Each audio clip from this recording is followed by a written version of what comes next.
She swirled the whiskey I poured, still wearing the lipstick that marked my husband's collar. I smiled, handed her a gift-wrapped box, and said, "For you." She didn't know it held her ruin, tied with a ribbon I'd been knotting for months. The party guests clinked glasses around us, oblivious to the storm about to break. In 20 minutes, that red dress would be the least scandalous thing about her. My name is Elise Whitman, and I'd spent weeks planning this party to celebrate our 10th anniversary in this house. The fairy lights I'd strung across the backyard caught the October breeze, casting dancing shadows over the faces of 40-some guests who'd gathered to toast our supposed happiness. Grant stood by the outdoor bar, his salt and pepper hair perfectly styled. That practiced lawyer's smile fixed on his face as he charmed our neighbors with courtroom anecdotes. I was refilling the cheese board when I heard her laugh. That tinkling, calculated sound that cut through the jazz playlist like broken glass. Marla Keene, Grant's old college friend, who'd mysteriously reappeared in our lives 5 months ago. She stood at the garden gate in a scarlet dress that screamed for attention, her blonde hair cascading over bare shoulders, holding a bottle of Dom Perignon like a trophy. "Elise," she called out, waving with her free hand. "I hope you don't mind. I know I didn't RSVP, but I was in the neighborhood and thought I'd drop by." In the neighborhood? Right. Her apartment was 45 minutes away in the city. I forced my hostess' smile, the one I'd perfected after years of firm dinners and charity galas. "Marla, what a surprise. Please, come in." She glided through my guests like she owned the place, making a beeline for Grant. I watched her lean in, watched her lips, painted the exact shade of her dress, press against his cheek, leaving a perfect imprint. The kiss lasted a beat too long, her hand resting on his chest a moment too intimately. Several guests noticed. Mrs. Henderson from next door raised an eyebrow. Tom from Grant's firm quickly looked away. Grant's face flushed, but he recovered quickly, ever the smooth attorney. "Marla, you remember Elise?" "Of course." She turned to me with a smile that didn't reach her eyes. "Your home is even more beautiful than Grant described. He talks about it constantly at our lunch meetings." "Lunch meetings? Is that what they called them?" "How thoughtful of you to bring champagne," I said, taking the bottle from her hands. "Let me get you a drink. Whiskey? I remember you mentioned loving Macallan." Her eyes flickered with surprise. "You have a good memory." "Oh, Marla, you have no idea." I led her to the bar, my heels clicking against the stone patio with military precision. Behind us, Grant excused himself from his conversation, trailing after us like a guilty shadow. I pulled out the bottle of 18-year Macallan, the one I'd been saving for a special occasion. This seemed as special as any. "Neat?" I asked, already knowing the answer. I'd seen the receipt from Brennan's Steakhouse. 2 Macallans neat. 1 wine, dated 3 weeks ago when Grant was supposedly at a client dinner. "Perfect," she purred, watching me pour with those predatory green eyes. I handed her the crystal tumbler, then reached beneath the bar for a small wrapped box. Silver paper, white ribbon, perfectly innocent. "Actually, I have something for you." She blinked, caught off guard. "For me?" "Something special," I said, pressing the box into her manicured hands. "Just for you." Grant stepped closer, his jaw tight. "Elise, what's this about?" I touched his arm gently, feeling him flinch beneath my fingers. "Just a little gift for your friend, darling. After all, she's been so present in our lives lately." Marla's smile faltered for just a second before she recovered. "You're too kind, Elise. Should I open it now?" "Oh no," I said, picking up my own wine glass. "Save it for later. Some gifts are best opened in private." The 3 of us stood there in our awkward triangle, the party swirling around us, Grant's cologne, the Tom Ford I'd bought him last Christmas, mixed with Marla's perfume, creating a cloying cloud that made my stomach turn. Or maybe that was just the knowledge of where his mouth had been, what those hands had touched. "Well," Marla said, raising her whiskey, "to old friends and new beginnings." I clinked my glass against hers, meeting her eyes. "To endings," Actually, the most satisfying kind. She laughed uncertainly, taking a sip. Grant grabbed my elbow, his fingers digging in just enough to show his agitation. Elise, can I talk to you for a moment? Later, darling, I said, extracting myself from his grip. We have guests, and Marla just arrived. It would be rude to abandon her. I watched her swirl the amber liquid in her glass, that red lipstick leaving a perfect print on the crystal rim. The same shade that had marked my husband's collar 3 months ago. The same shade I'd found on his coffee mug in our kitchen. The same shade that would soon be wiped clean, along with everything else she'd built on the foundation of my marriage. Enjoy the party, I told them both, already moving toward the kitchen. I need to check on the caterers. Marla, do try the crab cakes. They're to die for. As I walked away, I heard Grant hiss something urgent to her, saw her clutch the silver box tighter. Good. Let them wonder. Let them worry.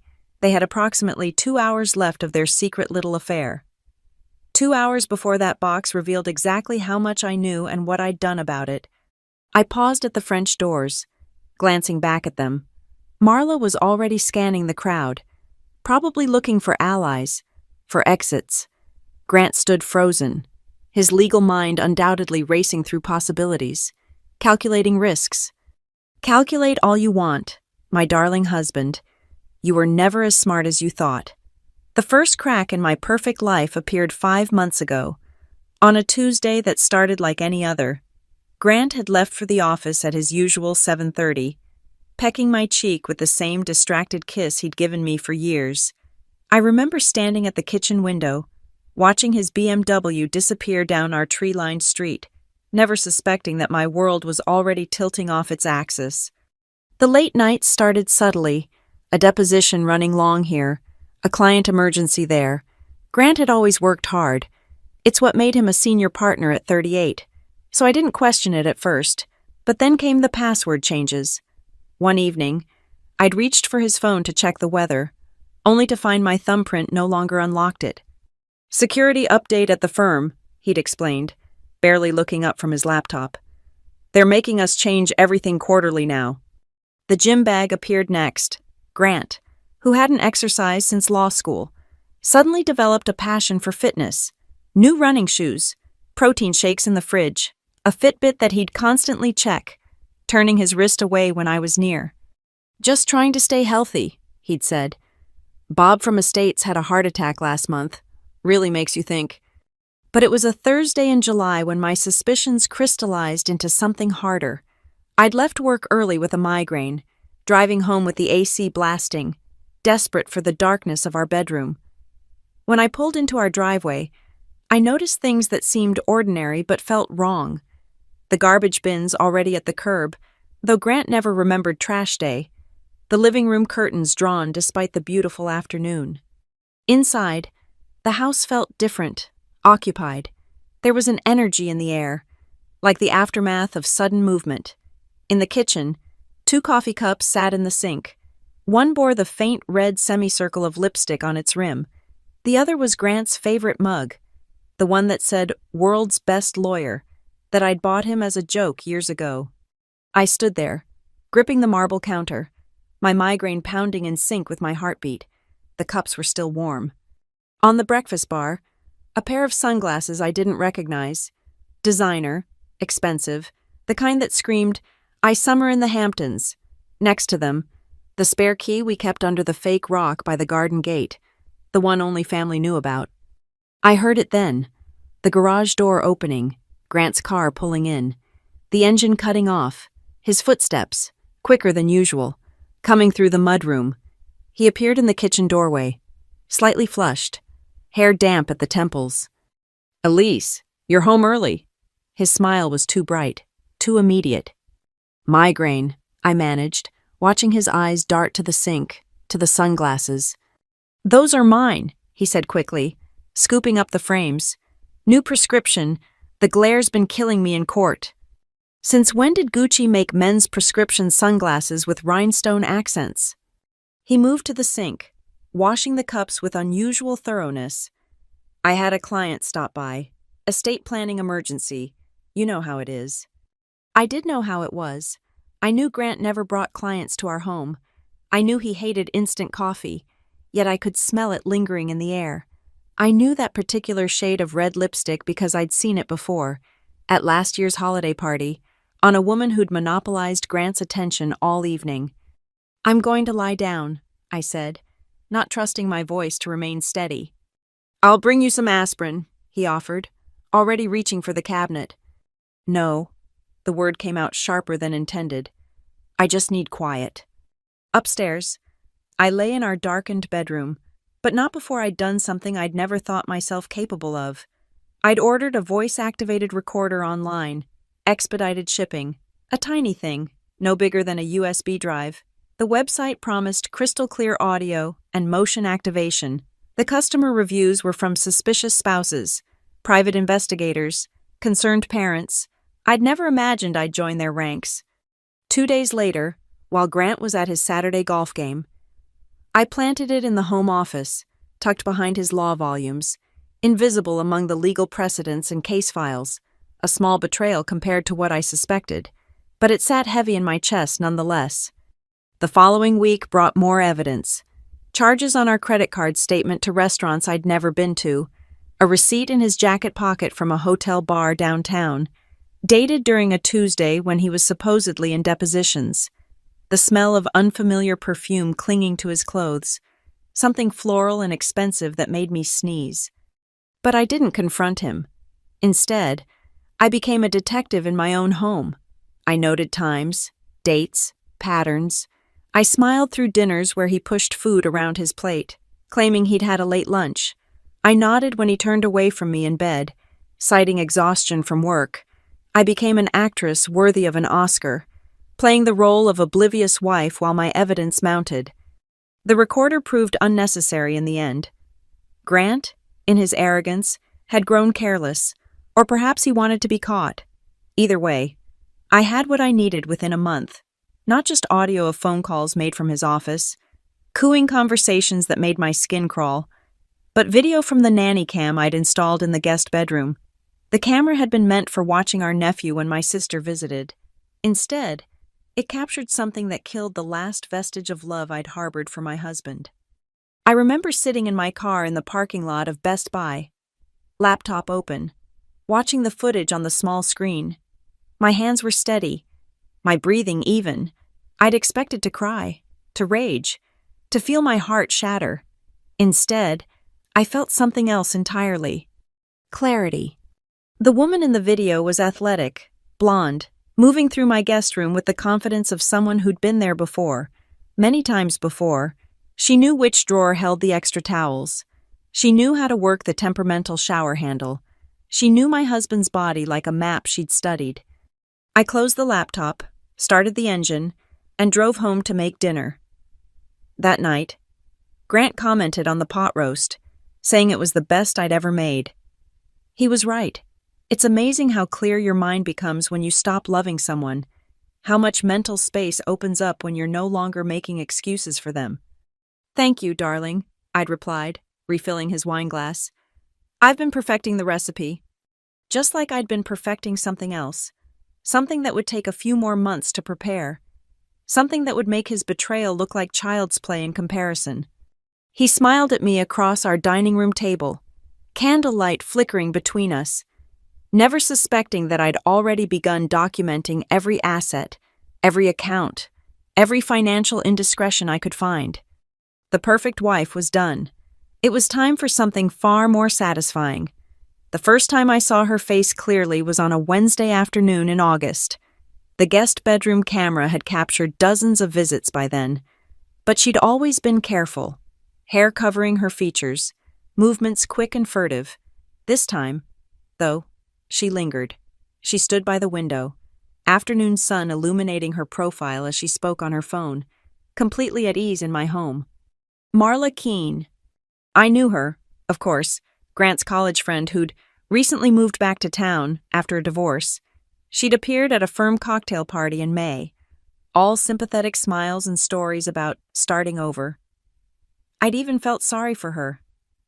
This woman navigating life after a failed marriage. Grant had suggested we invite her to dinner sometime, She doesn't know many people here anymore, he'd said. It would be nice. Nice. I stared at the frozen frame on my laptop screen. Marla, wrapped in my guest bathrobe, the Turkish cotton one I'd bought on our anniversary trip to Istanbul. She was gesturing animatedly, laughing at something the caller had said. Her feet were bare, toenails painted the same deep red as her signature lipstick. I zoomed in on her face, studying the woman who'd been fucking my husband in my home. She was beautiful in that carefully maintained way. Botox smooth forehead, professionally whitened teeth, the kind of blonde that cost $500 every 6 weeks to maintain. Everything about her screamed high maintenance, from her gel manicure to her designer workout clothes draped over my guest chair. The audio was muffled, but I caught fragments. Told him I needed the Hamptons house in the settlement, and Grant's been so helpful with the financial planning, and then, clear as day, his wife has no idea. She's sweet but completely oblivious. Sweet but oblivious. I closed the laptop and poured myself a generous glass of Sancerre. Then I did what any modern woman would do. I Googled her. Marla Keene, financial advisor, graduate of Grant's alma mater, class of 2001. Recently divorced from Richard Keene, hedge fund manager. The divorce had been messy. I found court documents online detailing fights over assets, accusations of hidden accounts. She'd started her own consulting firm 18 months ago, specializing in wealth management for discerning clients. Her LinkedIn showed mutual connections. Her Instagram was public, filled with inspirational quotes about new beginnings and living your truth. I scrolled through months of posts, yoga poses in Lululemon, champagne flutes at charity galas, selfies from Aspen. I paused at a photo dated 3 weeks ago, a mountain vista, 2 wine glasses on a restaurant table. The caption read, "Sometimes the best business meetings happen at 10,000 feet. Aspen life. Work hard, play hard, grateful." Grant had been in Aspen 3 weeks ago, a conference on estate tax law. I switched to his credit card statements, cross-referencing dates, the St. Regis Aspen, 2 rooms at first, how considerate, then a room upgrade to a suite, charges at Matsuhisa, the Wild Fig, Ajax Tavern, always for 2. My forensic accounting background, the career I'd put on hold to support Grant's ambitions, came flooding back as I traced their financial footprints across Colorado. But it was her professional website that proved most interesting. Under client testimonials, glowing reviews from various business owners. Under services, a note about her discretion in handling sensitive financial restructuring. And there, buried in her About page, a mention of her specialty in navigating complex asset protection strategies. Asset protection, financial restructuring. The phrases pinged something in my brain. I pulled up Grant's firm laptop. I'd figured out his password months ago. He always used variations of his college football number. His email revealed the full picture. Marla wasn't just his mistress.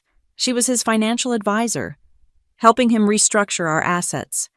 There were emails about offshore accounts, about converting joint property to corporate holdings, about protecting assets in case of future litigation. Future litigation, like a divorce. My hands trembled as I printed everything, not from sadness or rage, but from the sheer audacity of it. They weren't just having an affair. They were planning my financial ruin. Grant, who knew I'd given up my lucrative career to raise the children we'd never had, who knew I'd invested my inheritance in our joint accounts, was systematically hiding assets with his mistress's help. I found more videos over the following weeks. Marla had become bolder, sometimes staying for hours while I was at my volunteer shift at the library. She'd shower in my bathroom, make lunch in my kitchen, work on her laptop at my dining room table. In one video, she actually answered my landline, pretending to be a cleaning service when my mother called. The arrogance of it stunned me. This wasn't just betrayal. It was colonization. She was slowly taking over my life, my space, my husband. I wondered if she wore my perfume too. if she'd tried on my clothes. The videos showed her studying our family photos, running her fingers along the frames like she was imagining her face replacing mine. One afternoon, she brought luggage, a small overnight bag that she stashed in the guest room closet. When I checked later, I found lingerie, toiletries, a change of clothes. She was nesting in my home like a cuckoo bird, ready to push me out entirely. That's when I decided that simple divorce wasn't enough. Exposure wasn't enough. They'd planned my destruction meticulously, professionally. They deserved the same consideration in return. I made my own appointment with a financial advisor, a real one, recommended by a divorce attorney in the city. I started documenting everything with the dedication of a prosecutor building a case. Every email, every receipt, every video clip was cataloged and backed up in multiple locations. I opened my own accounts at different banks, slowly siphoning off small amounts from our joint holdings. Nothing Grant would notice, just enough to build a war chest. And I studied Marla like she was my dissertation, her habits, her weaknesses, her professional vulnerabilities. She prided herself on discretion, on being the woman wealthy men trusted with their secrets. Her entire business model depended on her reputation for integrity. Integrity. I laughed out loud when I read that word on her website. She had no idea that every time she entered my home, she was performing for an audience of one. No idea that her pillow talk with my husband about hiding assets was being recorded in crystal clear audio. No idea that her sweet but oblivious assessment of me would prove to be the most catastrophic miscalculation of her career. I watched her kiss my husband goodbye one Thursday, watched her key in my alarm code, watched her drive away in her white Mercedes with the vanity plate, Marla Kay. She'd be back tomorrow, and the day after that, settling deeper into the nest she thought she was building.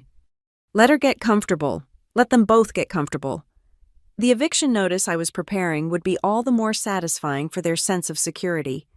After all, I'd learned from the best. If Grant had taught me anything in 15 years of marriage, it was that the best legal strategies were the ones your opponent never saw coming. And unlike Marla's clients, I had nothing left to protect, except my dignity. That, it turned out, was worth more than all the hidden assets in the world. The IT specialist I hired came recommended by my divorce attorney with a warning. He's expensive, but he's worth it, and he's discreet. Marcus Chen, no relation despite the name, arrived at my house on a Tuesday morning in September, looking more like a college professor than a digital private investigator. Grant was in court. Marla presumably at her office. I had 4 hours. I need everything, I told him, handing over Grant's old iPhone, the one he'd carelessly left in his desk drawer when he upgraded. Deleted texts, photos, emails, app data, everything. Marcus nodded, pulling out equipment that looked like it belonged in a spy movie. This is a legal gray area, you understand, since it's a device you jointly own. It's on our family plan. I pay the bill. I showed him the Verizon statement with my name. He smiled. That works. While he worked his digital magic, I continued my own analog investigation. Grant's home office was a shrine to his ego. Diplomas, awards, photographs with judges and politicians. I photographed every document, noting file names and locations. His password system was pathetically predictable. Football numbers, graduation years, our anniversary date. He recycled the same combinations everywhere. In his filing cabinet, I found a folder marked MK Consulting, Marla's invoices for financial advisory services, $15,000 per month, paid from an account I didn't know existed. The services listed were vague. Asset allocation review, investment strategy consultation, risk management planning. Risk management. I photographed every page. Mrs. Whitman? Marcus called from the kitchen. You need to see this. He'd connected the old phone to his laptop, streams of data flowing across the screen. Your husband used an app called Signal for encrypted messaging. He thought deleting the app would erase everything. But the backup? Can you recover it? Already did. He turned the screen toward me. Fair warning, it's extensive. 18 months of messages between Grant and Marla filled the screen. I sat down heavily, scrolling through their digital intimacy. The progression was clear. Professional exchanges about financial planning morphing into flirtation, then into explicit arrangements. Grant: coast is clear. E at her book club. Marla: on my way. Brought that wine you like. Grant: doors open. Alarm is 0815. Our anniversary date. But it was the recent messages that made my blood run cold. Marla: Cayman accounts are set up. Shell Corp established. Grant: how much can we move without triggering alerts? Marla: 50K increments. I have a guy who can backdate the transfers. Grant: timeline? Marla: 6 months to move everything. Then you file. She gets the house and whatever's left in the joint accounts. Maybe 500K if she's lucky. Grant: feel bad about the house. Marla: you'll buy me a better one. Marcus pretended to check his phone while I absorbed this. They weren't just hiding assets. They were timing my financial demolition. I'd be left with a mortgage on a house I couldn't afford, and a fraction of what I was entitled to. There's more, Marcus said quietly. Photos. I steeled myself. Show me. The photos were worse than the videos. Not because they were more explicit, but because they were more intimate. Selfies in our bed. Marla wearing my jewelry. Grant looking at her the way he used to look at me. Back when we were young and believed in forever. One photo stopped me cold. Marla, sitting at my vanity, trying on my mother's pearl necklace, the one item I'd specifically listed in our prenup as separate property, Grant's reflection visible in the mirror, watching her with a satisfied smile. Can you get into his cloud storage? I asked, my voice steadier than I felt. Already there. He's got financial documents, spreadsheets tracking asset transfers, correspondence with banks in the Cayman Islands. Marcus's fingers flew across the keyboard. And something else. Looks like he's been researching divorce attorneys, the kind that specialize in high-asset divorces with aggressive tactics. He'd bookmarked articles, protecting assets in divorce, how to prove spousal wasteful spending, winning custody through character assassination. Custody. We didn't have children, but Grant knew I'd been fostering dogs for the local rescue. He'd documented every expense, every vet bill, twisted into evidence of financial irresponsibility. He'd photographed dog hair on the furniture, muddy paw prints, a chewed table leg, building a case that I was an unfit homemaker. Download everything, I said. Every file, every photo, every message. While Marcus worked, I found Grant's secret credit cards, 3 of them, all with statements going to his office. The charges painted a clear picture. Jewelry that wasn't for me, hotel rooms in the city, a lease on a luxury apartment downtown. The apartment explained so much. Why he could shower after his gym sessions, why he never smelled like Marla's perfume anymore. In the back of his desk drawer, wrapped in an old t-shirt, $30,000 in cash. Withdrawal slips showed systematic ATM visits, $500 at a time, over months, building an escape fund. I photographed the cash, the hiding spot, then rewrapped it exactly as I'd found it. Let him think his secrets were safe. Marcus finished his work, handing me a series of encrypted drives. Everything's here, backed up 3 ways. Your attorney will have a field day with this. What about his current phone? I can clone it if you can get me access for 20 minutes. I thought about Grant's nightly ritual, phone charging on his nightstand, him in the shower for exactly 15 minutes. I can do that.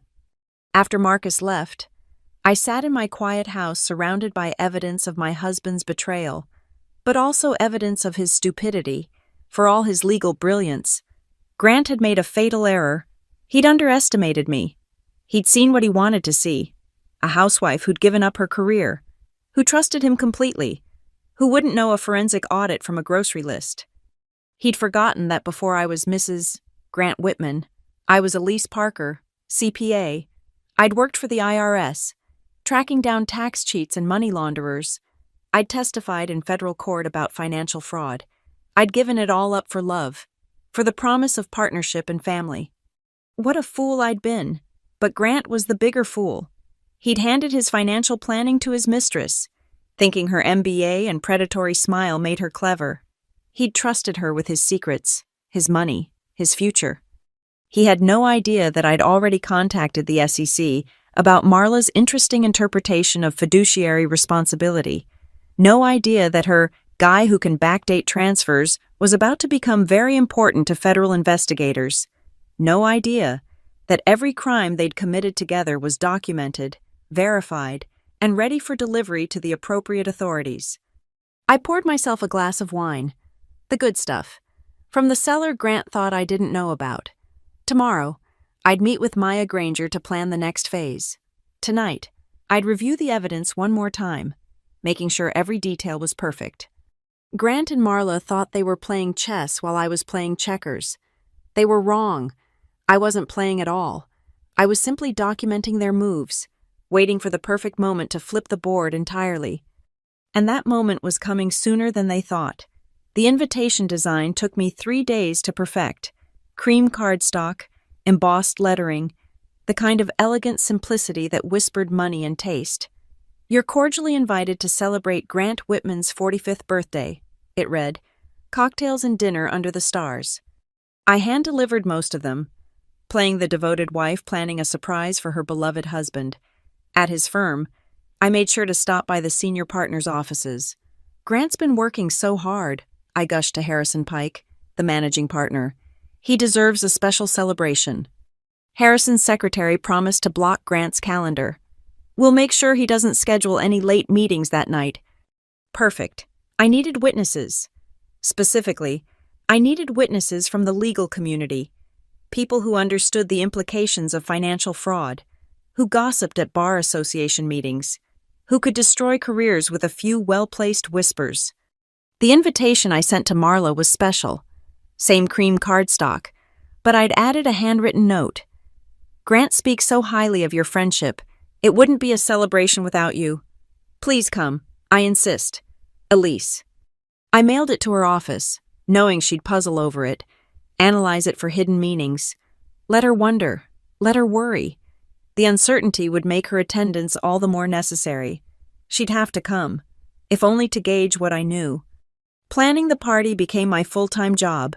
I hired the best caterer in town, arranged for a jazz quartet, rented elegant furniture for the backyard. Every detail was documented, photographed, posted on social media. Planning something special for my amazing husband. I captioned a photo of party supplies. Grant's colleagues liked and commented, building anticipation. "You're going overboard," Grant said one evening, scrolling through the Amex charges. "It's just a birthday." 45 is a milestone, I replied, kissing his cheek. He flinched slightly. He always did now. "Besides, when's the last time we really celebrated? We've both been so busy." His face softened with what looked like guilt. "You're right. Thank you for doing this." "Oh, Grant, save your thanks." I met with the AV company on a Wednesday, explaining my special surprise. They assured me the system I wanted was possible. A large screen that could be controlled remotely. Content that could be triggered from my phone, all disguised as a setup for displaying photos from Grant's life. "We'll make it look like a beautiful memorial slideshow," the technician promised, "until you activate the alternate content." Memorial? How appropriate. The real artistry came in arranging the seating. I created a chart worthy of a state dinner. Strategic placement designed for maximum impact. Marla would sit where everyone could see her but feel trapped.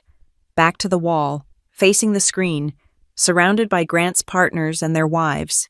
Judge Morrison, who'd mentored Grant and had zero tolerance for ethical breaches, would be directly across from her.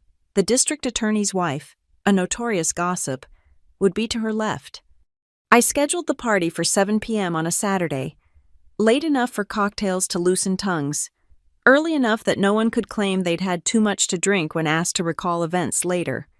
2 weeks before the party, I had a dress made, black silk, elegant, with a subtle pattern that photographed beautifully.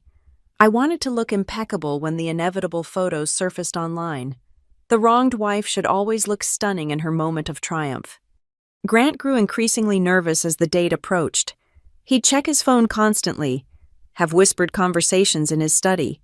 Once, I heard him tell someone, Marla, presumably, that they should lay low until after this thing.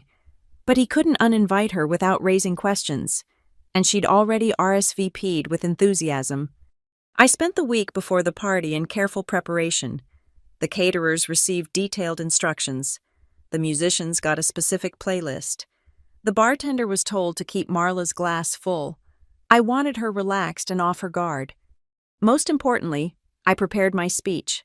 I practiced it in the mirror, perfecting every pause, every gesture, the loving wife, grateful for her guests, celebrating her husband's achievements. Right until I wasn't. 3 days before the party, I made my final preparations. I visited my safe deposit box, organizing the evidence I'd collected into neat folders, USB drives with the digital files, printed screenshots of the most damning messages, bank statements showing the hidden accounts, everything Maya Granger had said we'd need, plus extras for the authorities. I also prepared Marla's gift. The silver box was elegant, expensive, the kind of packaging that suggested jewelry or another intimate present. Inside, nested in white tissue paper, I placed a single USB drive and a note. Every transaction, every message, every crime, enjoy federal prison. E. The morning of the party, I was eerily calm. I had my hair professionally styled, my makeup done by the artist who worked with news anchors. I wanted to look flawless under any lighting, from any angle. This would be photographed, discussed, dissected. I intended to be camera-ready. Grant was jumpy all day, pacing the house, double-checking details that didn't need checking. Maybe we should cancel, he suggested over lunch. I'm not feeling well. Don't be silly, I said, rubbing his shoulders. He tensed under my touch. Everyone's already confirmed. Besides, I have some wonderful surprises planned. He went pale. Surprises? Just wait and see, darling. By 5 o'clock, the backyard looked magical. String lights created a canopy of stars. Tables draped in white linen held centerpieces of roses and candles. The screen, disguised as part of the decor, stood ready at the far end of the space. The bartender polished glasses while the musicians tuned their instruments. I did a final walkthrough, adjusting place cards, ensuring sightlines. Everything had to be perfect. This wasn't just a party. It was theater, and I was about to give the performance of my lifetime. At 6:30, I poured myself a glass of champagne and sat at my vanity. In 30 minutes, guests would begin arriving. In 2 hours, lives would be destroyed. In 3 hours, I'd be free. I applied my lipstick, a classic red, not unlike Marla's signature shade, and smiled at my reflection. The wronged wife was gone. In her place sat a woman who'd spent months planning the most elegant destruction imaginable. I raised my glass to the mirror. Happy birthday, Grant, I whispered. May it be as memorable as you deserve. Downstairs, I heard the doorbell ring, the first guests arriving. I took one last look at myself, smoothed my dress, and prepared to greet them. The show was about to begin. The party hummed with perfect energy by 8 o'clock. 43 guests mingled in my backyard, champagne flutes catching the light, laughter floating over the jazz quartet's smooth rendition of Fly Me to the Moon. Grant stood near the bar, surrounded by colleagues, his smile fixed but his eyes constantly scanning the crowd. Marla had arrived fashionably late. Of course, she'd chosen a red dress, not the tasteful burgundy or wine that might have blended in, but a vivid scarlet that demanded attention. Several wives exchanged glances when she walked in. She air-kissed Grant on both cheeks, lingering just a second too long, before turning to me with that practiced smile.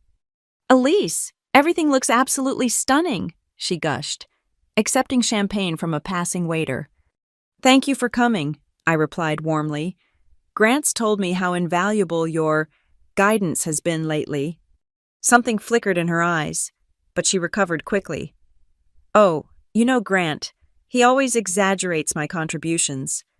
I guided her to her assigned seat, watching her realize she was effectively cornered. I've seated you with some of Grant's most important colleagues. I thought you'd enjoy getting to know them better. Judge Morrison was already there, his silver eyebrows rising slightly at Marla's dress.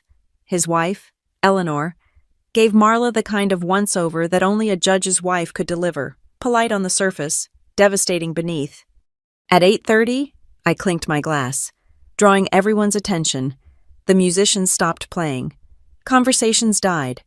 All eyes turned to me as I stood beside the disguised screen. "Thank you all for coming to celebrate Grant," I began, my voice clear and warm. 45 years of life, 20 of them as a lawyer, 15 as my husband. I paused, letting that sink in. I thought tonight would be the perfect time to share some memories, to show you all the man I've had the privilege of knowing so intimately. Grant's smile faltered. Marla set down her glass. "But first," I continued, "I want to thank someone special, Marla Keene. Would you stand up?" She had no choice. The entire party turned to look at her. She stood slowly, her smile uncertain. "Marla has been such a presence in our lives lately," I said. "So very present. In fact, she's been instrumental in helping Grant with some special projects. Haven't you, Marla?" Yes. Grant is a valued client," she managed. "Oh, you're too modest," I laughed. "Everyone, Marla is a financial advisor. She's been helping Grant restructure our assets, very thoroughly, very creatively." I raised my glass. "To Marla, for being so much more than we ever expected." The crowd raised their glasses uncertainly. Marla sat down quickly. Her face flushed. Grant started moving toward me, but Harrison Pike caught his arm, asking about some case.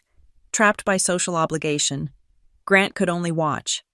"Now," I announced, "I've prepared a little presentation, a journey through Grant's life. Some of you might recognize yourselves in these photos." The screen flickered to life. The first few images were innocuous. Grant in law school, his swearing-in ceremony, our wedding. The crowd relaxed, chuckling at his younger self. Then I clicked my phone. The screen changed. First, a photo of Grant and Marla at the St.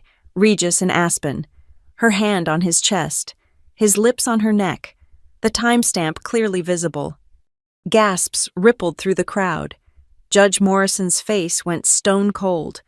Eleanor's mouth formed a perfect O. "Whoops," I said mildly. "Wrong folder." But the images kept coming. Screenshots of text messages filled the screen. Marla. "Just left your house." He suspected nothing. Grant. "Good. Wire transfer went through. $50K to Cayman account." Marla. "3rd this month. We're ahead of schedule." I watched Marla try to stand, wobble, sit back down. The bartender had been generous with her pours, as instructed. "Oh dear," I said. "These seem to be Grant's private communications with his financial advisor. How embarrassing. But wait, there's more." The next slide showed bank statements, offshore accounts, shell companies, money systematically drained from our joint holdings. The federal prosecutor in attendance leaned forward, his expression sharpening. "You know," I said conversationally, "I used to work for the IRS. Did you know that, Judge Morrison? Before I gave it up to support Grant's career, I was quite good at finding hidden assets. It's like riding a bicycle. You never really forget." Grant had finally broken free from Harrison, was pushing through the crowd. "Elise, stop this." "Stop?" I tilted my head.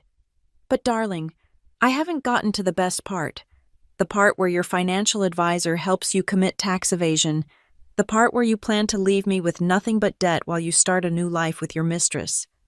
The screen now showed Marla's professional communications.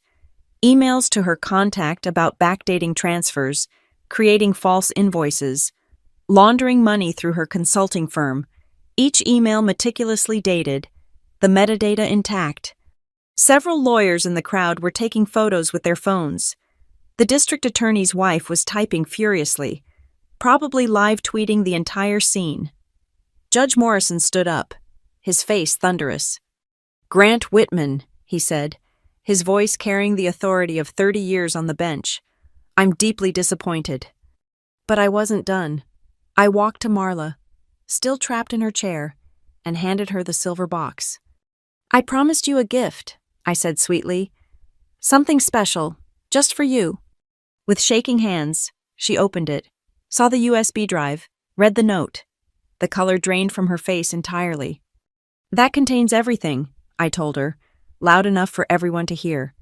"Every email, every transaction, every crime. I've already sent copies to the SEC, the IRS, and the FBI. They'll be very interested in your creative approach to financial consulting." Marla's mouth opened and closed like a fish. No words came out. I turned back to the crowd. "I do apologize for the disruption to Grant's birthday celebration, but I thought you should all know the kind of man and woman you've been associating with. Please, enjoy the rest of the party. The bar is open, and the band will continue playing." Grant lunged toward me then, but Harrison and another partner held him back. "Don't make this worse," Harrison hissed. "Worse?" Grant sputtered. "She's destroying me." "No," I said calmly. "You destroyed yourself. I'm just showing everyone the debris." The screen behind me continued its slideshow. More photos, more evidence, more proof of their systematic betrayal and financial crimes. Some guests fled immediately, others stayed, unable to look away from the spectacular implosion of two careers. Judge Morrison approached me, Eleanor at his side. "Elise," he said quietly, "you have evidence of federal crimes here." "Yes," I agreed. "My attorney has already filed the appropriate reports. The FBI seemed very interested, especially in the money laundering aspects." He nodded slowly. "Grant was my protege. I'm deeply sorry for what you've endured." "Don't be sorry," I said. "Be a witness. You all are." Across the yard. Marla was trying to leave, but her exit was blocked by a cluster of Grant's partners, all demanding explanations. Grant himself stood frozen, watching his career, his reputation, his carefully constructed life crumble in real time. The jazz quartet, bless them, started playing again. The party's over, if you can believe it. Sometimes life provides its own soundtrack. I picked up a fresh glass of champagne and toasted the air. "Happy birthday, Grant," I called out. "May you get exactly what you deserve." The screen behind me froze on the final image, a screenshot of Grant's browser history, showing his research into hiding assets, destroying evidence, and how to discredit your spouse in divorce proceedings. The party was over indeed, but my new life? That was just beginning. The silence that followed my toast was deafening. Then Marla's voice cut through it, high and desperate. "This is entrapment," she shrieked, clutching the silver box. "You set us up. These documents are fake, manipulated." "Fake?" I pulled out my phone, projecting calm. "Marla, would you like me to play the audio? The recording from August 15th, where you explain to Grant how to structure offshore accounts to avoid detection. Your voice is quite distinctive." Judge Morrison stepped forward. "Ms. Keene, I suggest you stop talking. Anything you say here can be used against you." But panic had overtaken Marla's judgment. She turned on Grant, her carefully maintained composure finally cracking. "This was your idea. You said she was too stupid to notice. You said the prenup had loopholes." A collective intake of breath from the crowd. Grant's face went ashen. "The prenup," I said thoughtfully. "Yes, let's discuss that. Grant insisted on it before we married, said it was to protect both of us. What he didn't mention was that it had a fascinating clause, complete forfeiture of assets in case of financial fraud during the marriage." Eleanor Morrison actually applauded, just once, but the sound rang out like a shot. "You knew?" Grant finally found his voice, addressing me directly. "How long have you known?" "Does it matter?" I asked. "What matters is what you did. Grant, you and Marla didn't just cheat. You committed federal crimes, wire fraud, tax evasion, money laundering. Did you really think you were that clever?" The screen behind me changed again, now showing Marla's professional licenses, her company registration, her client list, all public information, but devastating in context.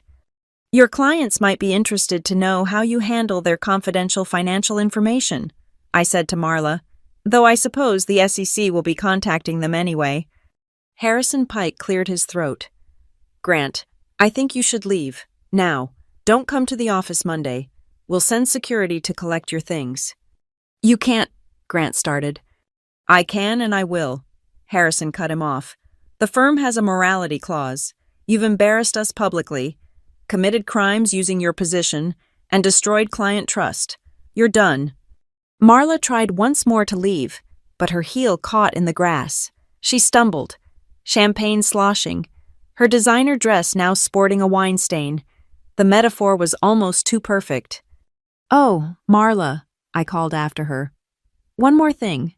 That apartment Grant leased downtown, the one you've been meeting at, I forgot to mention, it's in your name, only your name, the lease, the utilities, everything. Grant's been very careful to keep his name off everything recently. Funny how that works. She spun around, understanding dawning. He wouldn't. Check your bank statements, I suggested. The automatic payments have been coming from your accounts for 6 months. Grant's very good with financial details. After all, he's a lawyer. The truth hit her like a physical blow. Grant had been setting her up as the fall person. If their plan had worked, if they'd successfully hidden the assets and divorced me, she would have been left holding all the evidence of financial crimes. The apartment, the transfers, the backdated documents, everything pointed to her. You bastard, she breathed, turning on Grant. You were going to pin it all on me. Grant's silence was damning. District Attorney Michael Reeves stepped out of the crowd.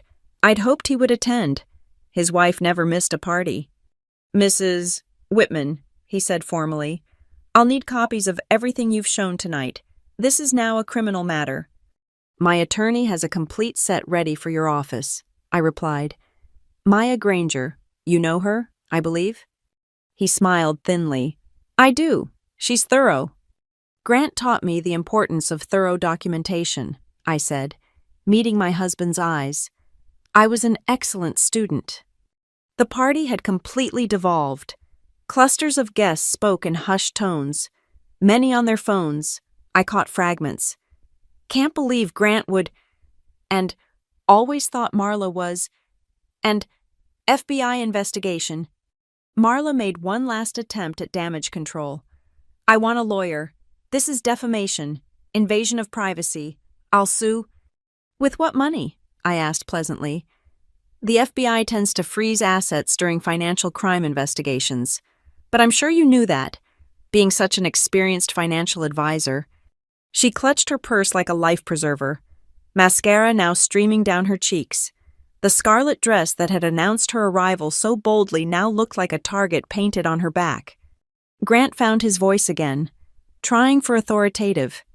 Elise, we need to discuss this privately. There are things you don't understand. No, the word was quiet but final. We're done discussing anything privately. Your conversations with me, like your conversations with Marla, are now matters of public record. I gestured to the screen, which now displayed the final slide. Contact information for Maya Granger, my attorney, and a simple message. All further communication through counsel only. Ladies and gentlemen, I announced to the remaining guests, thank you for attending this celebration. Please, take some cake to go. It's Grant's favorite flavor. I'd hate for it to go to waste, like so many other things in our marriage. Security arrived then, off-duty police officers I'd hired for the event. Though I'd told Grant they were for valet parking, they quietly positioned themselves near Grant and Marla. Not threatening, just present, just watching. Mr. Whitman, Ms. Keene, Officer Davidson said politely, I think it's time you both left, separately. Marla grabbed the silver box, evidence of her crimes, but also proof of my knowledge. She'd need it for her lawyer. Grant stood frozen, looking around at the ruins of his reputation, his career, his life. Elise, he said one more time, please. Please? I repeated. Please what, Grant? Please forgive you? Please pretend I didn't see you systematically destroy our marriage while planning to leave me destitute? Please ignore the federal crimes you committed with your mistress? I shook my head. The only thing I'll please do is testify. Truthfully, thoroughly, with extensive documentation. Harrison Pike and Judge Morrison flanked Grant, escorting him toward the exit, not kindly, but firmly. The brotherhood of lawyers protecting their own, not Grant, but their profession's reputation. As Marla stumbled toward her Mercedes, clutching her keys with shaking hands, I called out one last time, "Marla, drive carefully. The FBI prefers to make arrests during business hours." She peeled out of my driveway, tires squealing. Grant's BMW followed moments later, much more slowly. He knew there was nowhere to run. The remaining guests began to disperse, but not before approaching me. Condolences were offered. Support was pledged. Cards were pressed into my hands. Divorce attorneys, therapists, financial advisors who weren't under federal investigation. Within an hour, my backyard was empty except for the catering staff. They moved efficiently, clearing tables, packing up the untouched birthday cake. The screen went dark. Its purpose served. I sat in the sudden quiet, still in my perfect black dress, still holding a champagne flute. The jazz quartet had left their card. "Available for all occasions," it read. I almost laughed. My phone buzzed. A text from Maya. "Magnificent. FBI wants to meet Monday. Get some rest." Rest. I'd been running on adrenaline for months, planning every detail, anticipating every move. Now it was done. The trap had been sprung. The prey had been caught. Tomorrow, the real work would begin. Lawyers, investigators, asset recovery. But tonight, in the ruins of my marriage and the wreckage of Grant's ambitions, I felt something I hadn't experienced in months. Peace. I raised my glass to the empty yard, to the fairy lights still twinkling overhead, to the future that suddenly seemed possible again. "Happy birthday, Grant," I whispered. "May it be your last as a free man." Maya's Tesla pulled into my driveway at 11 the next morning. I was still in my robe, coffee in hand, watching the local news. Grant's face filled the screen, a professional headshot from the firm's website. The crawler read, "Prominent attorney under federal investigation for financial crimes." "You look remarkably calm for someone who just destroyed 2 lives, Maya observed, settling into my kitchen with her briefcase. 3 lives, I corrected. Grant destroyed mine first. I just returned the favor. She pulled out her tablet, scrolling through notifications. The FBI raided Marla's office at 7 this morning. Grant's assets were frozen at 9. Harrison Pike released a statement distancing the firm from Grant's actions. She looked up. "The prenup's fraud clause is ironclad. You're getting everything." Everything. The house I'd made a home. The accounts he'd tried to empty. The cars. The art. The life we'd built on a foundation of lies. It all felt hollow now, but at least it was mine. "There's more," Maya continued.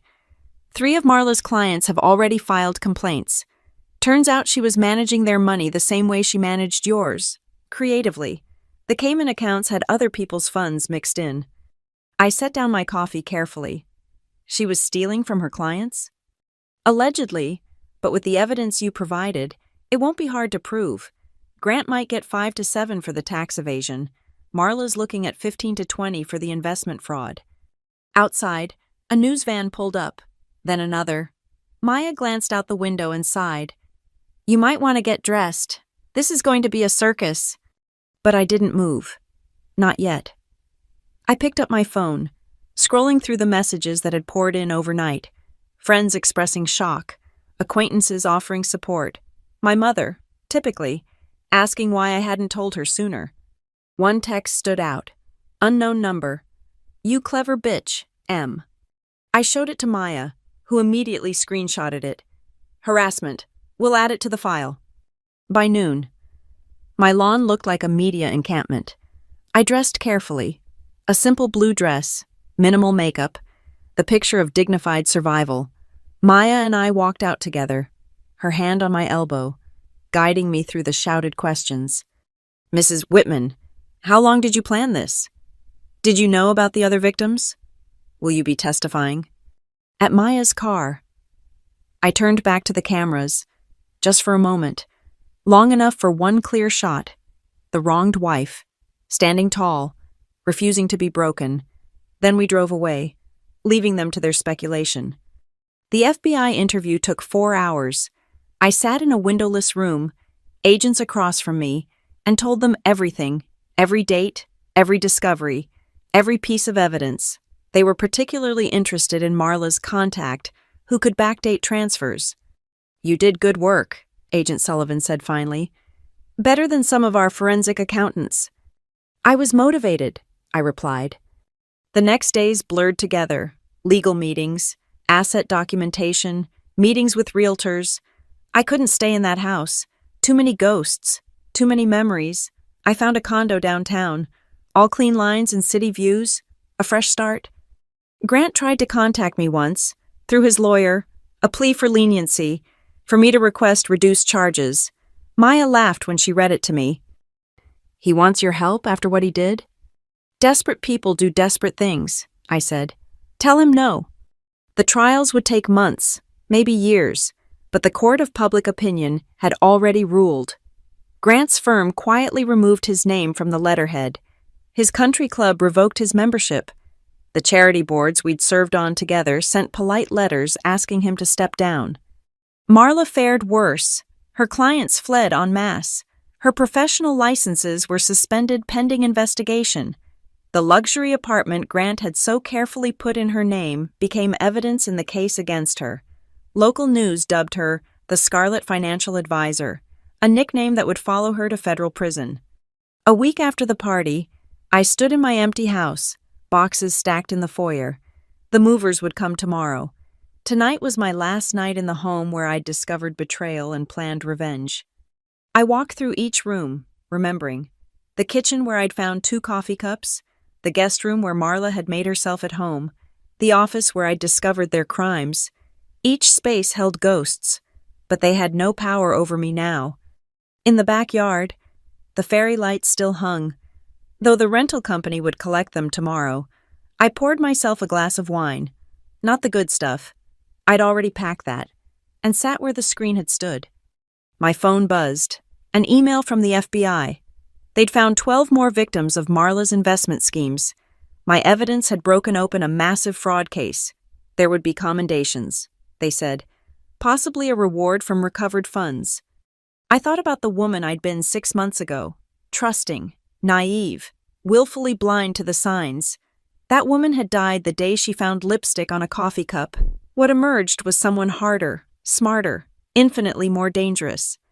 Grant had created me, in a way. His betrayal had been my chrysalis.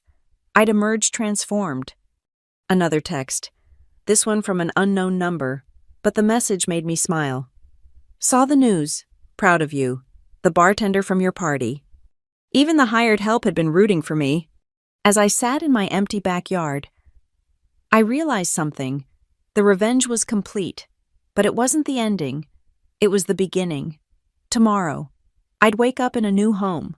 Next month, I'd start consulting for the FBI's Financial Crimes Division. Next year, who knew?